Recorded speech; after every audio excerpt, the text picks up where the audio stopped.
আমাদের রব কয়জন? একটু জবান খুলে কয়জন? জবান খুলে বলতেছি আমাদের রব একজন। কিন্তু আপনি অবাক হবেন, আমার আল্লাহ বলেন তোমাদের রব একজন নয়, তোমাদের রব হচ্ছে তিনজন। গোলাম যেখানে রাসূলুল্লাহ সাল্লাল্লাহু আলাইহি ওয়াসাল্লাম বলছেন আমাদের সকলের রব একজন, সেখানে উনি বলতেছেন আমার আপনার রব তিনজন।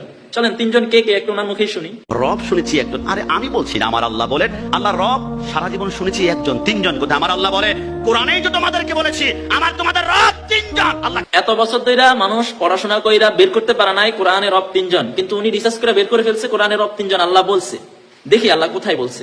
কে কে? আমার আল্লাহ বলে এক রব হচ্ছে আমি আল্লাহ। রব শব্দের অর্থ প্রতিপালক। আর আরো দুইটা রব কে জানো? আল্লাহুম্মা রব্বিরহামহুমা কামা রব্বায়ানি সগীরা। তোমার মা তোমার বাবা, আমি আল্লাহ কুদরতি ভাবে তোমাকে লালন পালন করি, কিন্তু দুনিয়াতে লালন পালন করে আরো দুইজন রব, একজন তোমার মা একজন তোমার বাবা। যদি বলে সুবহানাল্লাহ। ভাই রে ভাই, চিন্তা করেন কি পরিমাণ মূর্খ, কি পরিমাণ জাহেল। রব্বির হামহুমা কামা রব্বায়ানি সগীরা, এই আয়াত দিয়ে সে দলিল দিল আমার আপনার রব তিনজন। এটা কোনো কথা?